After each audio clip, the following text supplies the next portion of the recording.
이재명 정부의 첫 특별사면 대상 명단에 조국 전 대표가 포함된 것을 두고 정치권에서 갑론을박이 이어지고 있습니다. 한편 민주당 정청래 대표는 텃밭인 호남 민심 챙기기에 공을 들이고 있고 국민의힘은 보수의 심장인 대구에서 전당대회 첫 합동 연설회를 진행하고 있습니다. 네, 관련 내용 포함한 정치권 이슈들 서용주 전 더불어민주당 상근 부대변인, 윤희석 전 국민의힘 대변인과 자세히 짚어보겠습니다. 안녕하세요. 네. 안녕하십니까. 네, 광복절 특별사면 심사 대상 명단과 관련한 질문을 두 분께 먼저 드려야 할 것 같습니다. 조국 전 대표와 부인 정경심 전 교수 등이 포함된 것으로 알려졌는데 사면 심사 대상과 관련해서 조국 전 대표에 대한 이야기 계속해서 나오고 있었는데 조 전 대표가 포함된 배경 뭐라고 보시는지도 궁금하고 여권 일각에서 굉장히 또 신중한 부분이 있지 않았겠습니까? 그렇기 때문에 시기와 관련해서도 광복절이 아니라 연말 정도가 좋지 않겠냐 일부의 목소리도 있었습니다. 네. 일단 민주당 내부에서도 신중론이 조금 많이 나왔죠. 사실 보면은 조국 전 대표가 사실 지난 윤석열 정부에 있어서 너무 과도한 정치적 수사를 받고 가족들까지 정말 너무 힘든 시간들을 보냈다는 측면은 분명히 인정할 만합니다. 물론 조국 전 대표가 받고 있는 어떤 혐의들, 그 형이 확정된 부분들은 국민들 눈높이에 맞지 않는 것도 존재해요. 그래서 지금 형을 살고 있는 것인데 다만 그 대상에 대해서 부인하는 게 아니라 시기에 대해서 아마 여러 가지 얘기가 있는 것 같습니다. 사실 이재명 대통령이 지금 새로운 정부를 열고 국정을 시작한 지가 이제 2달, 3달 남짓 돼가는데 첫 사면권을 사용하는 것인데 첫 사면에 있어서의 정치인 그리고 조국 전 대표가 가지고 있는 인지도를 따졌을 때 첫 이 사면을 민생 사면으로 좀 가져가겠다라는 말을 예전에 이재명 대통령이 했어요. 예전 윤석열 정부에서 화물연대 여러 가지 어떤 그런 이 사안들을 처리할 때 건폭 이런 식으로 규정해서 많은 분들이 범법자가 되는 억울한 상황들도 있었다. 그런 부분들을 좀 풀어주고 민생 범죄에 대한 어떤 여러 가지에 대한 구제책들을 이번 사면에 담았으면 좋겠다고 했는데 조국 전 대표를 비롯해서 야당 쪽에서 주장하는 몇몇의 정치인들을 같이 사면해버리면 이게 그냥 정치 사면으로 다 덮어버릴 수가 있다. 그래서 지금은 시기가 맞지 않지 않냐. 그리고 사면에 대한 행사에 대한 배경 자체도 이게 대통령의 고유 권한임에도 불구하고 마치 밀려서 하는 듯한 예를 들면은 여권의 당대표 아니면 주변의 정치인들 그리고 전직 대통령이 문재인 대통령까지 나서서 조국 전 대표에 대한 사면을 얘기하고 있으니 이거를 조용하게 대통령이 혼자서 결정해야 될 문제가 마치 이거를 해주십시오 하는 요청에 있어서 사면을 하는 것처럼 보이니까 이조차도 첫 사면의 기준점이 잘못하다가는 앞으로 계속해서 그냥 끌려다니는 사면을 하는 거 아니냐라는 게 있어요.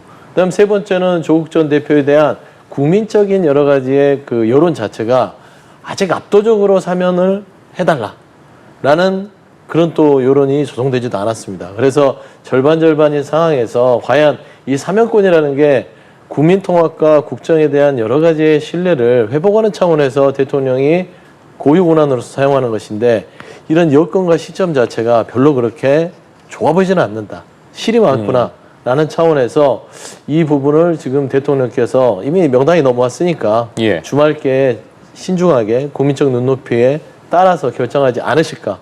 저는 그래 보고 있습니다. 짚어주신 부분을 비롯해서 어쨌든 국무회의 등의 절차가 남긴 했습니다만 이재명 대통령이 휴가 중에 좀 이 문제를 정리했을 거라고 보십니까? 아무래도 정치인 사면의 경우에는 심사 대상을 선정하는 것 자체가 어느 정도 좀 대통령실과의 미리 교감이 있어야 되지 않냐라는 이야기도 있고요. 어떻게 좀 바라보고 계십니까? 지금 서영주 수석께서 길게 말씀하셨는데요. 결과적으로는 조국 전 대표는 사면 대상에 포함될 가능성이 상당히 높아 보입니다. 지금까지 쭉 보면은 조국 전 대표 사면 관련한 논의가 조금씩 이렇게 분위기를 만들어 왔다고 할까요? 소위 말해서 빌드업이라고 하는데 그런 과정이 쭉 있어 왔다는 것을 알 수가 있어요. 가까이 있는 문 전 대통령이 지적을 했었고 친명 이재명 대통령과 가깝다고 알려져 있는 김영진 의원도 공개적인 방송에서 똑같은 말씀을 하셨습니다. 또 정성호 법무부 장관도 장관 되기 전에 청문회 과정에서도 그런 얘기를 했고요. 결과적으로는 여권 전체에서 조금씩 조국 전 대표에 대한 사면 가능성을 계속 제기해 왔고 거기에 따라서 사면심사위원회에서 명단에 조국 전 대표를 넣었다는 것이 확인이 된 이상 결국은 이재명 대통령도 그 수순으로 가는 것을 용인하고 아마 사면 대상에 포함시킬 것으로 저는 봅니다. 그럼 여기에 대해서 뭐 어떻게 생각하느냐? 대통령의 권한이에요. 지금까지 많은 대통령이 계셨지만은 특별 사면 관련해서 뭐 비난도 하고 비판도 하고 뭐 잘했다는 얘기도 있고 여러 얘기가 있었지만은 결과적으로 대통령의 권한이기 때문에 그 이상 뭐 어떤 현상을 바꿀 만한 일은 없을 겁니다. 다만 여기에 따른 정치적 해석 또 어떤 뭐 후폭풍 이런 것들에 대해서는 여권 전체가 그냥 안고 가는 것이다. 그것을 다 판단을 했을 것인데 그만큼 조국 전 대표가 갖고 있는 여권 내에서의 위상이라든지 그런 영향력 이걸 다 감안해서 결정할 것이기 때문에 여권에서 현명하게 결정하시라고 봅니다. 예, 알겠습니다. 이 부분도 좀 이어서 여쭤볼게요. 저희가 어쨌든 조국 전 대표뿐만 아니라 그 명단에 대한 이야기가 계속해서 전해지고 있는 상황이고 송원석 비대위원장 같은 경우에는 앞서 강훈식 비서실장에게 야권의 정치인 사면 요청 문자 메시지를 보냈다가 논란이 일었습니다. 이 부분도 어쨌든 조국 전 대표의 사면 문제와 관련해서 계속해서 이야기가 나오기도 했었고 어쨌든 그 인물들이 송 위원장이 요청했던 인물들 같은 경우에도 명단에 포함이 된 것으로 전해지고 있고 그리고 앞서 저희가 기사를 통해 전해드린 것처럼 지금 일본군 위안부 피해자의 후원금 횡령 등 혐의로 유죄가 인정된 윤미향 전 의원도 포함된 것으로 전해지고 있습니다. 포함된 명단들에 대해서는 좀 어떻게 평가하십니까? 일단 송원석 저희 비대위원장이 강훈식 비서실장과 나눴던 그 문자 거기에 포함된 4명의 명단 그분들이 어떤 혐의로 재판을 받고 처벌을 받고 있거나 받았느냐 이런 것을 생각해 볼 때 참으로 면이 서지 않는 측면이 많습니다. 그걸 나중에 또 철회를 했는데 그 철회가 무슨 의미가 있느냐 결국 이 명단이 포함이 됐다는 거 아니에요. 그러면 저희 내부에서는 이런 얘기가 있어요. 송원석 원내대표가 그 4명 저희 내부에서도 비토 여론이 높은 분들 사면 복권 받기 위해서 결국 조국 전 대표라든지 말씀하신 뭐 윤미향 이런 분들 사면 복권 시켜주는 어떤 밑자락을 깔아준 게 아니냐 이런 내부 비판도 있습니다. 여기에 대해서 전체적으로 볼 때 여야를 막론하고요. 대통령의 사면권이 이런 식으로 행사되는 것에 대해서 큰 문제의식을 갖지 않을 수가 없습니다. 잘 보시면 현직 국회의원들이 논의를 해서 전직 국회의원들에 대해서 사면복권 논의를 하고 있는 거예요. 지금 죄다 전직 국회의원 또는 전직 국회의원의 배우자 이렇게 돼 있는 겁니다. 국회라는 울타리를 한 번이라도 찍었으면 특별사면복권의 대상이 될 수 있다. 그 논의 과정에 들어갈 수 있는 자격을 얻는다. 이렇게까지 판단이 되는 거예요. 그러면 국회를 한 번이라도 들어갔다 나온 분이라면은 어떤 죄를 지어도 정치적으로 그 연에 의해서 현역 국회의원 또는 뭐 여권의 뭐 실력자들에 의해서 사면복권이 되는 구조가 우리나라에 있구나. 그러면 이 대통령에 의한 특별사면이라는 제도 자체가 대단히 오염되고 있다고 밖에는 판단이 안 되는 겁니다. 지금은 이 제도 자체가 존치돼 있기 때문에 뭐 막을 수는 없겠지만은 앞으로 대통령의 특별사면에 대해서도 어떤 요건 뭐 외국에서는 그런 게 있잖아요. 뭐 형기에 얼마를 지난 경우에만 된다든지 법원의 의견을 묻는다든지 이런 보완 조치를 통해서 국민들께서 이 특별사면 소식 들었을 때 좀 받아들일 수 있는 수준의 조치가 이루어지기를 그런 논의에도 이제는 필요할 때가 됐다 이런 말씀 드리겠습니다. 말씀해주신 송 위원장이 요청했던 인물들을 비롯해서 윤미향 전 의원이라던가 지금 최강욱 전 의원도 그렇고요. 인물들을 거론하면서 해주신 말씀 같은 경우에 앞으로 좀 특별사면의 요건에 대해서 다시 한번 좀 들여다볼 필요가 있다라는 말씀을 해주셨거든요. 네. 전체적으로 좀 어떤 생각 가지고 계시는지 궁금합니다. 그러니까 대통령이 혼자서 오롯이 결정할 수 있는 이 대통령의 특별사면권이라는 것은 그 취지 자체가 이 국정의 통합, 국민의 어떤 삶에 대한 여러 가지 화합 이런 차원에서의 권한을 부여된 거기 때문에 말씀하신 대로 지금 현재 그 정치권에 있는 사람들끼리 물론 정치인의 이제 사면복권이기 때문에 정치인이 되겠으나 최소한의 국민들이 봤을 때 사면복권을 해주고 복귀를 시켜도 그래 그동안 반성하고 성찰했으면 다시 정치권에 들어와서 할 만한 사람이구나 라고 그런 기준이 돼야 될 텐데 사실 송원석 비대위원장이 강훈식 비서실장에게 제안했던 예를 들면 정찬민 의원이나 심학봉 의원이나 홍문정 의원이나 이런 분들이 어떤 정치적인 어떤 박해가 아니라 저는 사실상 굉장히 큰 그 불법적인 부패 비리로 이게 사실 형을 실형받았던 분들이에요. 이분들이 어떤 친소관계 때문에 이 송원석 비대위원장이 추천했는지 모르겠으나 아니 국민의힘 자당 내부에서도 이걸 인정 못하는 인사를 왜 사면복권 대상에 올리느냐. 그리고 반대로 이걸 올림으로써 조국 전 대표나 민주당 쪽에 또 진보 진영 쪽에 사람을 사면복권 직전으로 명분을 만드느냐. 라는 어떤 비판에 직면은 돼 있잖아요. 그래서 저는 사실상 정치인의 사면이 아예 없어서는 안 될 거라고 생각은 하지만 이번 시기에 있어서는 이렇게 드러나 버렸고 송원수 비대위원장의 텔레그램도 들켜버렸고 한마당에 이게 정치인 사면 자체가 말끔하지 않아요. 그래서 저는 이번 첫 번째 사면은 정치인 사면은 좀 배제하는 게 조금 더 이재명 대통령과 이재명 정부에 도움이 되지 않을까. 나는 좀 개인적인 생각을 좀 가지고 있습니다. 예. 다시 조국 전 대표 얘기로 돌아와서 물론 이재명 대통령의 결단이 남았습니다만 조국 전 대표가 사실상 사면 복권되는 수순에 들어갔다는 관측이 나오고 있습니다. 이런 가운데 여야 공방이 거세지고 있는데요. 관련 발언 듣고 대담 이어가겠습니다. 내란의 뿌리를 보면 정치검찰인데 이게 이제 결국 대통령 권력을 장악해서 여기까지 왔고 그 과정에서 경중의 문제하고 상관없이 희생자였던 건 틀림없거든요. 내란을 끝내야 되는 상황에서 보면 저는 상징적인 의미가 크게 있다고 봐요. 정치적으로 기획된 의도가 강했기 때문에 이거는 좀 저는 정치적으로 좀 풀어야 될 필요가 있다고 보고 그 정치적 수단 중에 하나가 사면일 수 있다 이렇게 보는 거죠. 조국 전 대표가 독립운동을 했습니까? 민주화 운동을 하다가 감옥에 갔습니까? 광복절에 특별 사면을 받을 하등의 이유가 없는 조국 전 대표를 이재명 정부가 이토록 서둘러서 사면을 강행하려는 이유는 결국 지난 대선에서 조국 혁신당이 대선 후보를 내지 않고 적극적으로 이재명 후보의 선거운동을 도운 것에 대한 보훈을 하기 위함이 아니겠습니까? 네, 관련해서 민주당은 공식 입장을 자제하는 모습입니다만 민영배 의원은 내란 종식의 상징이라면서 공개적으로 옹호를 했는데요. 반면에 국민의힘은 조국 혁신당에게 보훈하기 위한 게 아니냐 이렇게 보는 것 같아요. 그러니까 국민의힘의 박형식 그 법사위 간사인 것 같아요. 방금 자료화면요. 조국 전 박형수 대표가 간사예요. 네, 박형수 간사. 예. 뭐 조국 전 대표가 독립운동을 했냐 뭐 이런 식으로 얘기를 하는데 그렇게 따지면은 박근혜 전 대통령, 이명박 전 대통령 독립운동했습니까? 그래서 사면복권 됐습니까? 그러니까 이게 어떤 정치적인 사면복권 할 때는 다 통합의 의미가 있는 것이지 무조건 반대를 하기 위해서 그냥 무논리로 갖다가 붙이면 안 되는 것 같고요.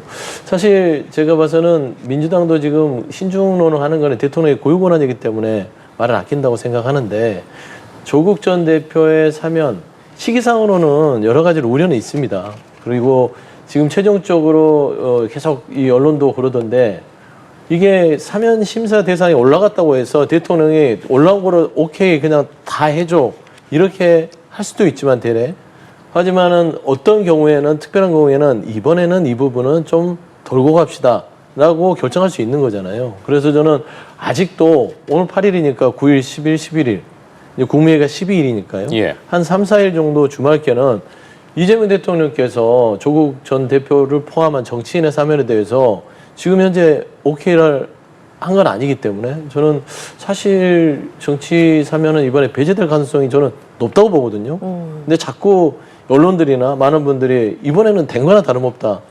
그렇게 얘기를 해요. 그래서 저는 이 주말을 넘기고 12일 날 대통령께서 최종 국무회의에서 결정하고 난 다음에 그 조국 전 대표라는 정치인 사면에 대한 평가라든지 분석은 그때 이루어져야 되지 않을까. 아직은 미완이다.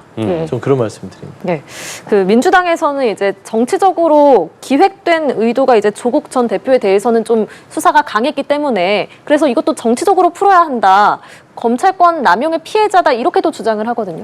그 민영배 의원이 지금 방금 소개해드린 영상에서 주장을 했잖아요. 예. 그 이분은 굉장히 과거의 어떤 상황에 갇혀 있는 분으로 보여요. 자, 바로 보면 내란의 뿌리가 정치검찰인데 이게 결국 대통령의 권력을 장악해서 여기까지 왔다. 그러면 내란의 범위라는 것을 굉장히 넓게 보고 있고요. 그 뿌리를 검찰에 두고 있는데 앞에 정치검찰 이렇게 정치자를 붙여서 검찰을 악마함으로써 기소 자체가 잘못됐다. 뭐 이런 주장을 하는 거예요. 근데 논리가 안 맞는 게요. 검찰이 징역 2년을 선고한 게 아닙니다. 조국 전 대표에 대해서.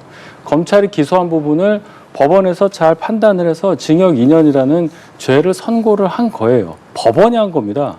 그럼 법원이라는 것은 검찰과도 분리되어 있고 행정부 소속도 아니잖아요. 사법부가 엄연히 있고 우리 국민들은 모두가 사법부의 판단을 100% 존중한다는 전제 하에서 살고 있어요. 그러면은 지금 민영배 의원이 얘기하는 것은 법원이 바보라는 얘기밖에 안 되는 겁니다. 이런 분이 지금 여당에서 중책을 맡고 있는 거예요. 이런 논리를 설파하면 할수록 조국 전 대표를 아무리 사면을 시켜주려고 해도 국민적으로 이렇게 받아들이기 어려운 상황이 연출이 된다는 걸 본인만 모르는 겁니다. 조국 전 대표에 대해서 감정적으로 가족이 이렇게 가족까지 다 형벌을 받은 것에 대해서 좀 너무하다라고 보시는 분들이 분명히 있어요. 그 부분을 강조를 하는 방법도 여러 가지가 있을 텐데 이런 논리 구조를 가지고 국민들께 얘기한다면 민주당 입장에서는 더 곤혹스러울 거다. 많은 민주당 의원들은 이 부분에 대해서 침묵하고 있습니다. 그런데 방송에 나와서 이런 논리를 계속 펼친다는 것은 민주당 전체 또 여권 전체 별로 도움이 되지 않는다. 이런 지적을 꼭 하고 싶습니다. 지금 말씀해 주신 부분처럼 아직은 좀 지켜봐야 합니다. 물론 이제 다음 주에 이재명 대통령이 어떤 결정을 내릴지에 대해서는 지켜봐야 한다고 말씀해 주시면서 그 부분은 미완이다라고 해주셨는데 네. 미완이기 때문에 사실 여러 가지 추측과 가능성에 대해서도 이야기가 계속해서 나오고 있습니다. 네. 사실 만약에 어쨌든 조국 전 대표가 이번에 사면이 된다고 했을 때 뭐 향후의 행보에 대해서 이야기도 굉장히 많이 나오고 있는데 내년에 당장 지방선거도 있지 않겠습니까? 그렇습니다. 그 부분과 관련해서 과연 조국혁신당과 민주당과의 이런 관계에 대한 부분도 벌써부터 점쳐지고 있고요. 네. 이러한 부분들도 사면이랄까요? 어떤 앞으로의 정치 지형에 대해서 영향을 좀 미칠지에 대해서도 궁금한데 어떻게 보고 계십니까? 그러니까 이제 저는 조국 전 대표가 사면복권 됨이 마땅하다고 생각하는 사람 중에 하나예요. 근데 제가 시기상으로 왜 자꾸 아직은 아니다라고 하는 것은 국민적 여론을 먼저 보는 거예요. 형이 아직 50%를 넘지 않았고 그 다음에 사실상 국민들이 조국 그 전 대표의 사면복권에 대한 어떤 여론의 조성이 이루어지지 않은 상태에서 주변에 우리 진영 내에서 시켜달라는 요구에 있어서 해버리면 이게 대통령의 사면권 자체가 계속해서 도마에 오를 수 있다는 거예요. 그리고 지방선거가 오면 조국혁신당과 민주당의 어떤 경쟁은 뭐 불가피한 겁니다. 지난번에 조국혁신당의 호남 2곳을 민주당이 잃었죠. 뭐 우리 진영 안에서의 건전한 경쟁이긴 하지만 서로 다른 당입니다. 그러면 또 지방선거에서의 여러 가지의 계산 그리고 지금 현재 이재명 대통령이 정부를 구성한 지 3개월도 안 됐는데 벌써 이재명 대통령이 주인공이 아니라 조국 전 대표, 뭐 정청래 당대표 이런 이 민주진영 내의 후발주자들이 떠오르게 되면 과연 국정 동력에 도움이 될 것인가 이런 거를 좀 정무적으로 판단을 했을 때 시기를 저는 얘기를 하는 거거든요. 그러면은 사실 시기를 12월 이후에 특검이 다 마무리가 되고 좀 민영배 의원 말대로 내란에 대한 여러 가지 부분들에 대해서 척결의 기준이 세워지고 나서 모든 국민들이 이 내란의 세력들이 그동안 이런 일을 벌였고 지난 3년 동안 여기에 피해당한 사람들이 조국 전 장관일 수도 있고 송영길 전 대표일 수도 있고 또 누구일 수도 있다라는 게 좀 어느 정도 인정이 될 때 사면권을 행사하면 끄덕일 거 아니에요. 근데 지금은 그냥 밀어붙이는 격이거든요. 그래서 저는 이런 부분에 있어서의 시기 조정 그거를 저는 이재명 대통령이 고심할 거라고 봅니다. 당대표를 2번이나 있고 본인 스스로도 지금 국정 운영에 3개월 차에 과연 조국 전 대표를 지금 정치인들을 사면하는 게 과연 이게 당과 대한민국의 국정 새로운 정부에 도움이 되는지. 그래서 제가 이제 누차 얘기를 하는 것이다 말씀드립니다. 그러니까 말씀해 주신 부분들을 종합하면 이런 질문도 드릴 수 있을 것 같아요. 사면이 되건 되지 않건 어쨌든 범여권 내에서의 그런 정치 지형의 변화가 있을 수 있다는 이야기로 해석할 수도 있지 않겠습니까? 조국혁신당과 민주당과의 관계도 그렇고요. 이미 정치 지형 변화가 있었죠. 지난 8월 2일 전당대회를 봐야 됩니다. 그거가 훨씬 더 전 중요하다고 보는데 이재명 대표 대통령 되신 지 2달도 되기 전에 여당의 첫 대표로 뽑는 선거에서 이재명 대표하고 가까운 분이 40%도 못 얻고 소위 말해서 굉장히 크게 졌어요. 그리고 정청래 대표가 이제 당선된 이후에 행하는 이런 정치적 행보를 보면 대단히 세다. 그리고 강선우 의원 관련한 얘기들, 뭐 울타리가 돼주겠다 이런 얘기는 이재명 대통령의 입장과 완전히 반대되는 입장을 애둘러서 표현을 한 거라고 저는 생각을 해요. 여권의 분화다 저는 이렇게 표현을 하는데 그럼 여권을 조금 더 넓게 보면은 조국 전 대표에 대한 이러한 사면 복권 압박도 어떻게 보면은 여권 분화의 하나의 상징처럼 해석할 수도 있는 거죠. 이분이 만약 사면 복권이 되면 몇 개 지역구에서 있을 것으로 예상이 되는 재보궐선거에 분명히 출마를 할 겁니다. 그래서 국회에 다시 들어올 거고, 그러면 전국의 중심에서 활동을 할 거고, 그렇게 되면 조국 혁신당과 민주당의 관계를 생각해 볼 때 향후 범여권의 주도권을 놓고 대단히 큰 공방들이 있을 거다. 그 과정에서 이재명 대통령은 별로 그렇게 존재감을 드러내기 어려운 상황이다. 왜냐하면 단임 대통령이기 때문입니다. 우리 역사는 단임 대통령을 만들어 놓았기 때문에 항상 그 5년 임기 초반부터 무리수를 두는 그런 경우가 많았어요. 그것을 이재명 대통령도 벗어나기가 어려울 거다. 이런 숙명 같은 5년 단임제 탓을 할 수밖에 없다. 저는 그렇게 해석을 하고 싶고요. 결과적으로 사면 복권이 되냐 안 되냐 여부도 중요하지만 이런 얘기가 이 정도까지 나왔다는 것만으로도 조국 전 대표의 정치적 영향력이 상당하다. 이런 평가를 하지 않을 수가 없겠습니다. 예, 알겠습니다. 여야는 이춘석 의원의 주식 차명 거래 의혹을 두고도 공방을 이어가고 있습니다. 관련해서 여야 발언 직접 들어보시죠. 이미 탈당한 무소속 의원을 뒤늦게 당에서 제명하겠다고 하는 소잃고 외양간 고치기식 징계가 우스꽝스럽습니다.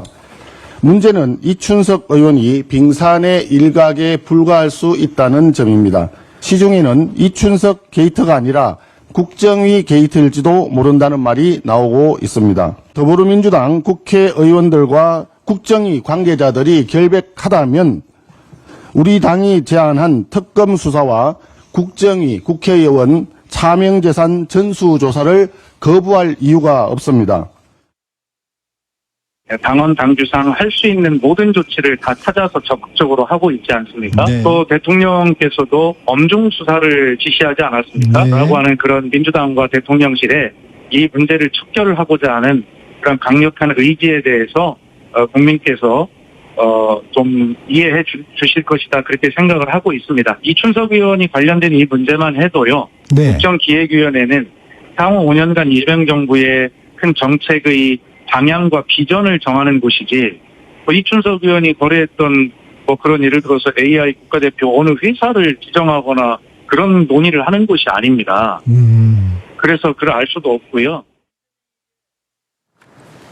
네, 민주당은 지금 할 수 있는 조치를 최대한으로 하고 있다 이런 건데 국민의힘은 이춘석 의원 하나로는 안 된다. 범위를 넓혀서 특검, 전수조사까지 가야 된다 이런 입장인 것 같아요. 예, 역으로 생각을 한번 해보죠. 만약에 이춘석 의원이 민주당 소속이 아니었고 저희 당 소속이었다고 했을 때 민주당에서 어떻게 나올까요? 분명히 내란의 범주에 또 넣을 겁니다.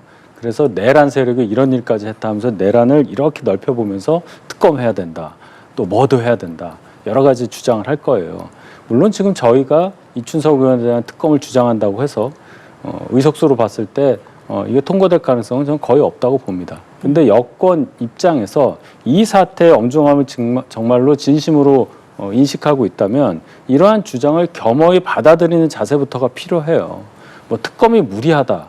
이런 얘기는 글쎄요. 거대 의석을 갖고 있고 또 자당 소속 의원이 이런 일을 벌였다는 것을 감안을 한다면 민주당의 협량을 드러내는 것이다. 이렇게밖에 지적할 수가 없고 서울경찰청에서 25명이라는 많은 인원을 전담팀으로 꾸려서 수사를 하고 있다고 하는데 아마 저희가 보는 것은 그 수사에서 이분 개인에 대한 어떤 잘잘못을 가리는 것보다도 어떻게 국회에서 사선 의원의 법제사법위원장이라는 사람이 본회의장에서 이런 일을 할 수가 있느냐. 또 차명으로 주식거래를 할 수 있는 상황이 어떻게 발생을 했느냐. 게다가 국정기획위원회의 경제 제2분과장이라는 그러한 역할을 가진 분이 이것을 투자함에 있어서 정말 아무도 모르는 정보 이걸 이용하지 않았겠느냐. 이거를 알아야 된다는 점. 그런 차원에서 어떤 방식이 됐건 간에 국민들께서 납득하실 수 있을 정도의 결과는 내놓아야 한다. 그것이 여권의 의무다. 저는 이렇게 주장하고 싶습니다. 예, 특검 받아들일 가능성은 없습니까? 네, 없죠. 다만 이제 야당이 특검 주장을 할 수 있다고는 봅니다. 야당이기 때문에 거세게 한번 몰아치자. 그동안 정말 그 내란의 행위들 안에서 벗어나지 못한 원죄 때문에 국민의힘이 지금도 얼마나 눈물겨운 사투를 벌이고 있습니까, 내부적으로.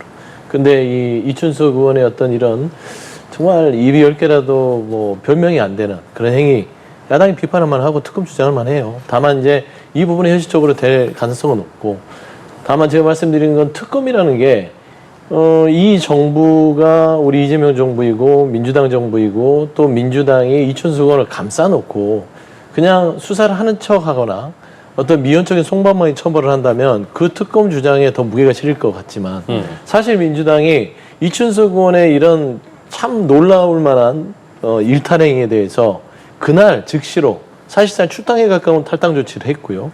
그 다음날 아침에 당헌당규에 할 수 있는 탈당을 했음에도 제명 조치를 했습니다. 그리고 대통령은 나서서 휴가 기간에 엄정한 수사를 요구했고 국정기획에서 즉시 해촉을 했습니다.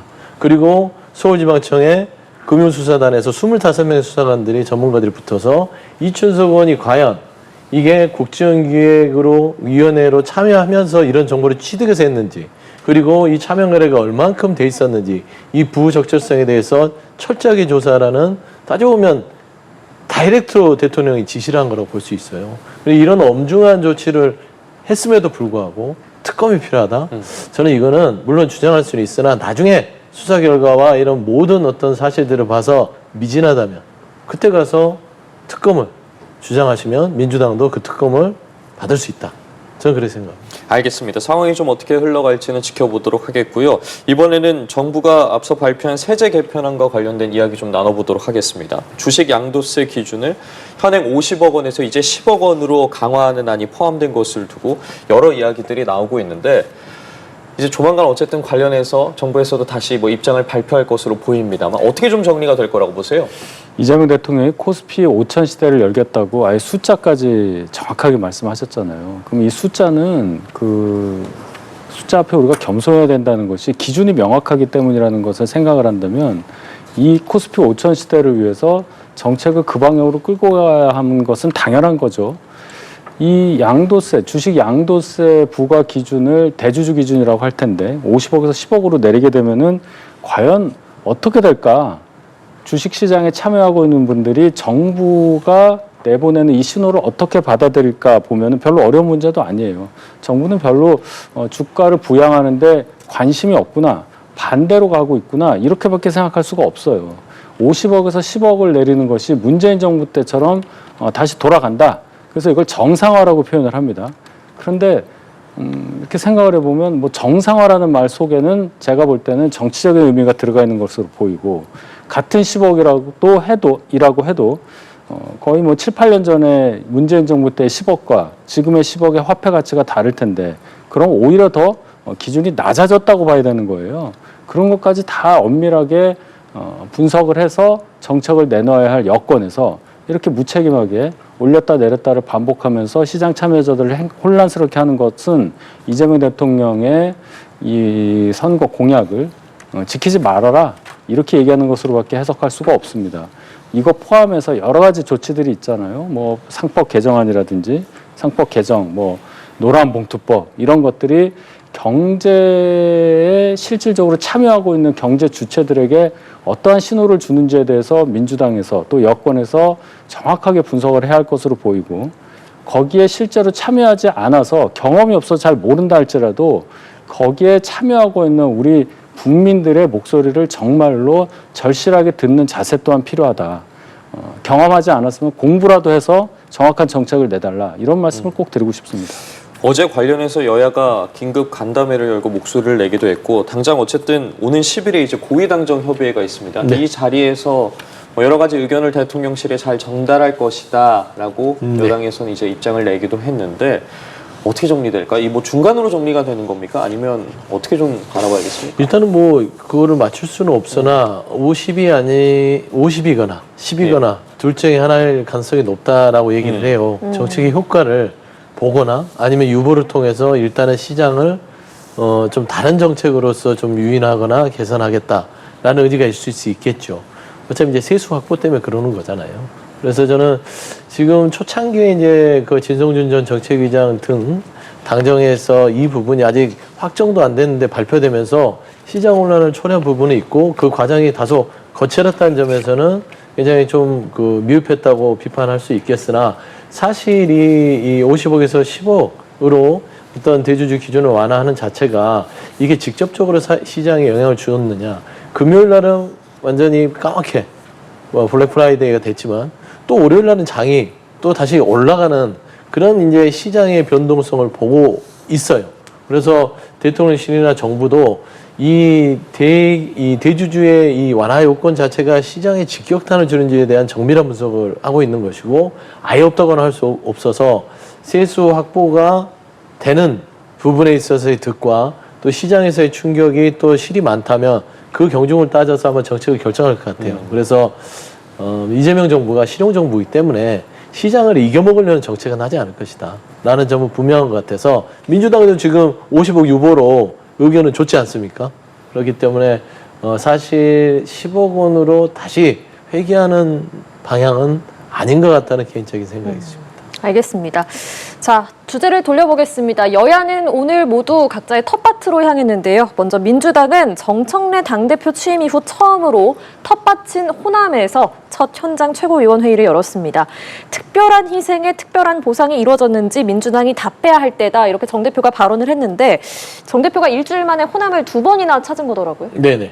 예. 일단은 뭐 이제 당원 주권주의를 더 강한 드라이브로 걸고 있는 게 정청래 대표입니다. 결국에는 이 민주당에 가장 많은 당원이 있는 중심축이 호남이고 이 호남이 호남 지역만 국한된 게 아니라 호남을 중심으로 해서 수도권의 많은 당원들의 주축이 호남입니다. 그래서 저는 이 호남의 민심을 잡는다는 것은 당원 주권주의의 당을 만들겠다.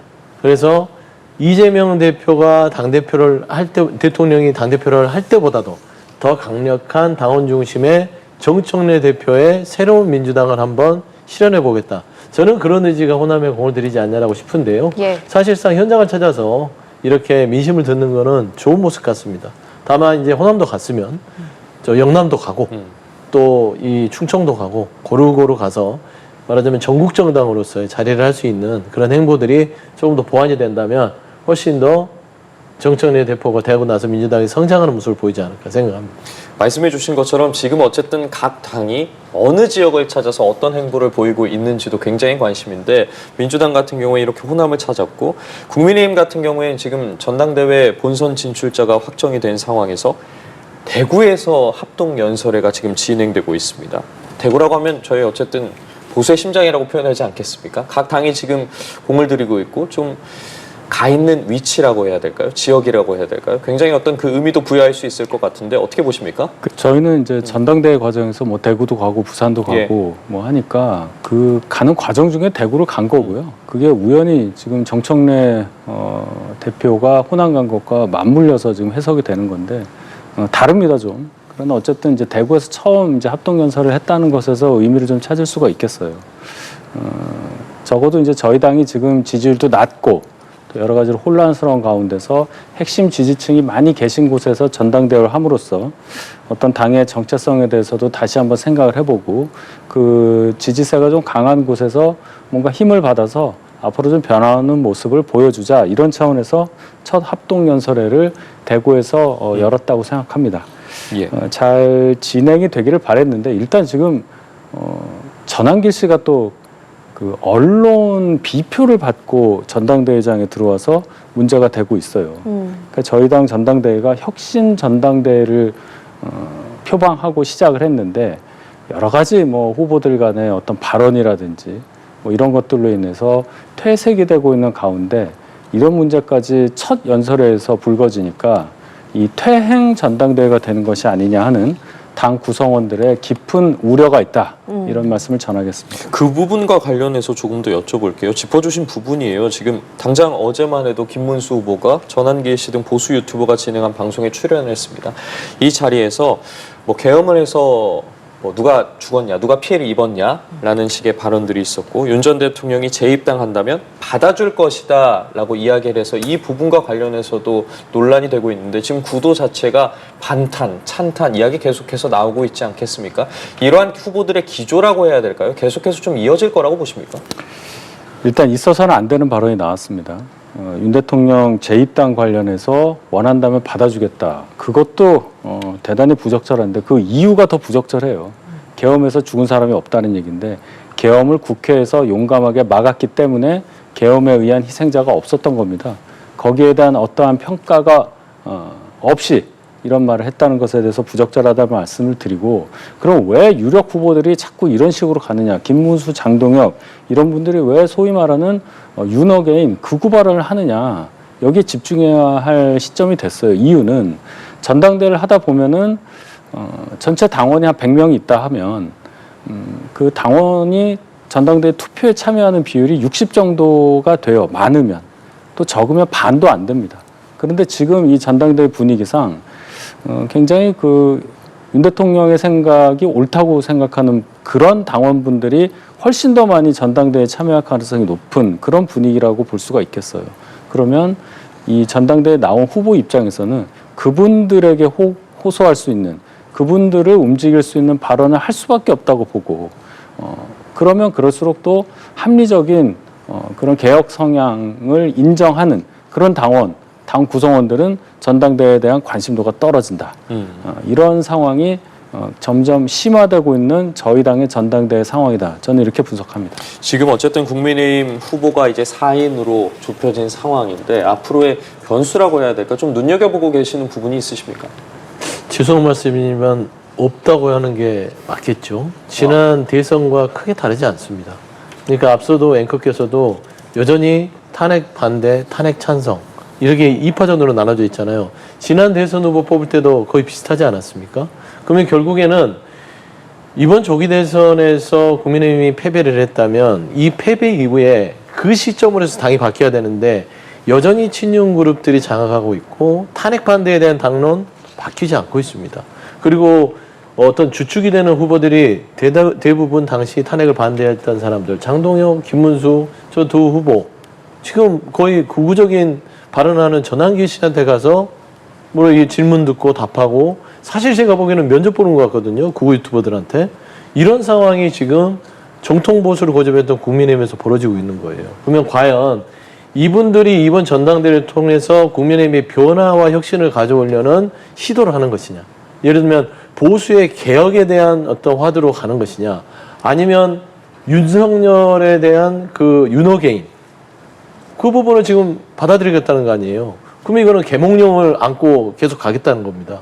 그러면은 국민의힘의 미래가 있겠느냐는 것이죠. 그러면 이게 사실상 국민들한테 멀어지는 길이고 본인들 스스로 전환기를 비롯한 아스팔트 극우층과 함께 그냥 고립돼서 본인들끼리 성을 짓고 살겠다는 겁니다.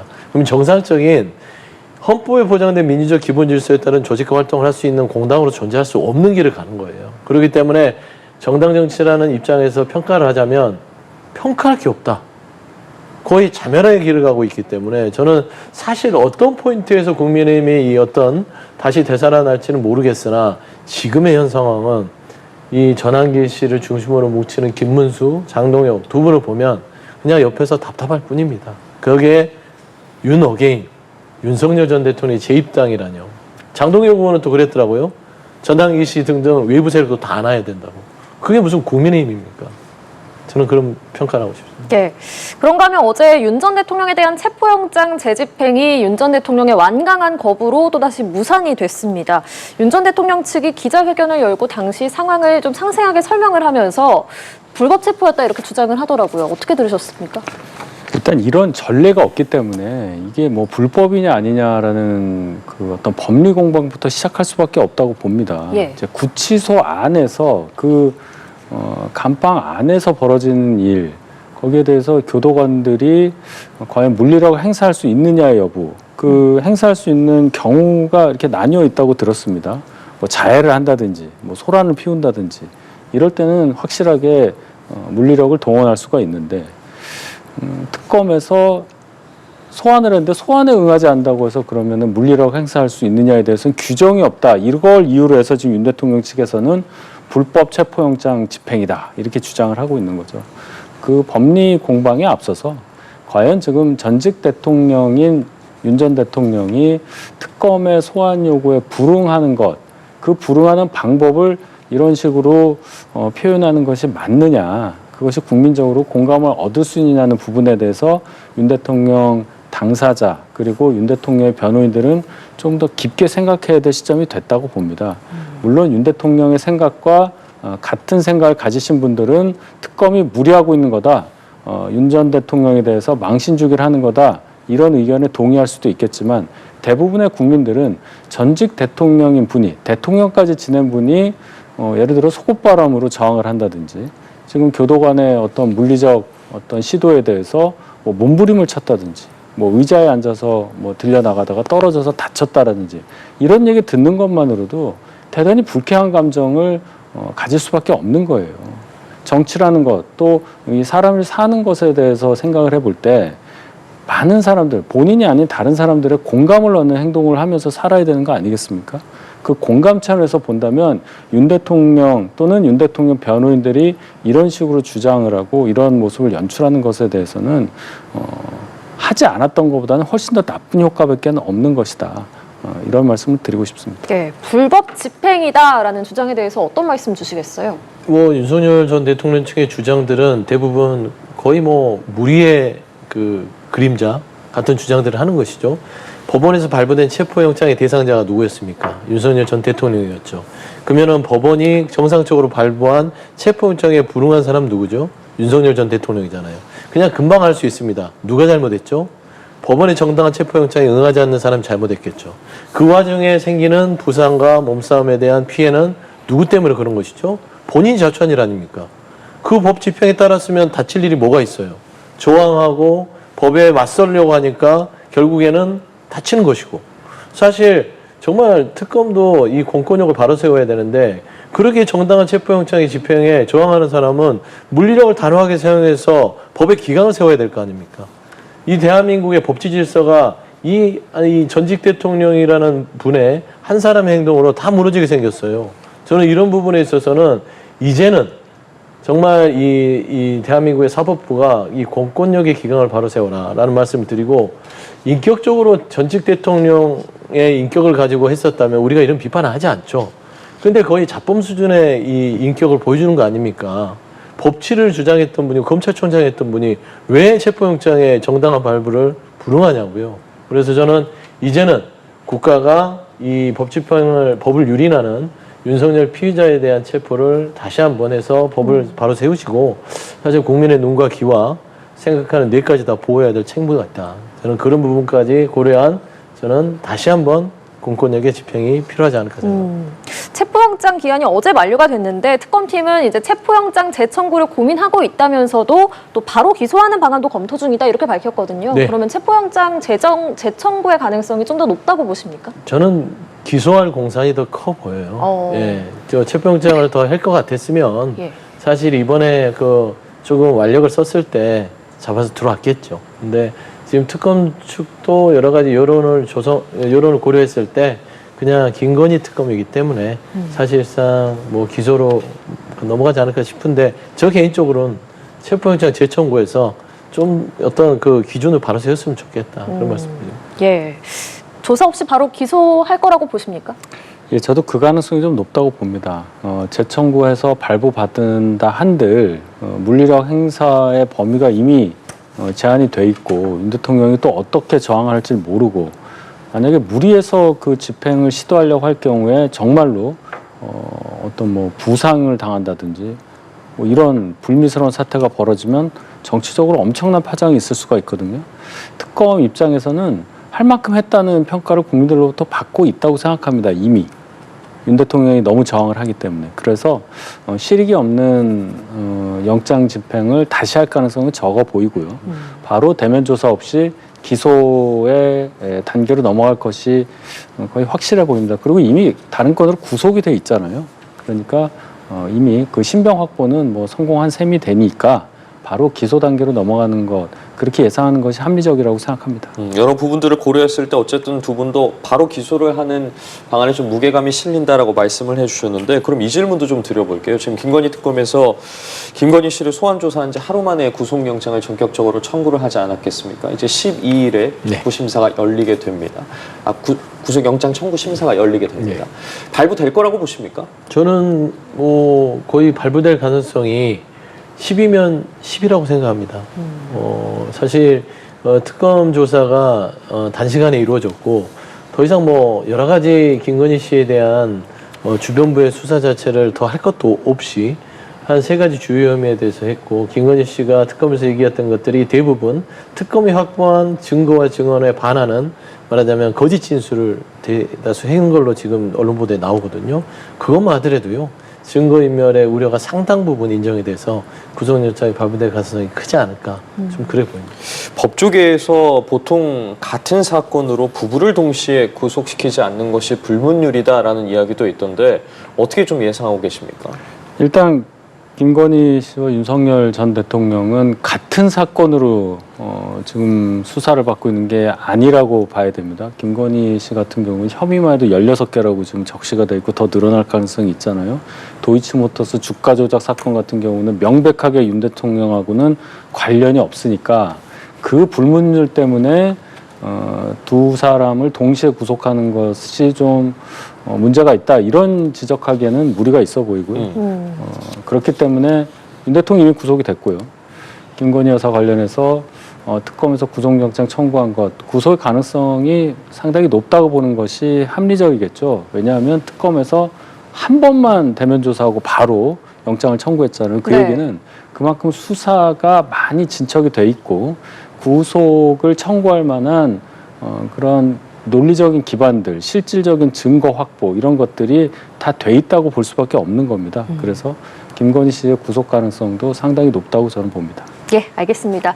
오늘 두 분과는 여기서 인사 나누겠습니다. 지금까지 서용주 전 더불어민주당 상근 부대변인, 윤희석 전 국민의힘 대변인과 함께했습니다. 고맙습니다.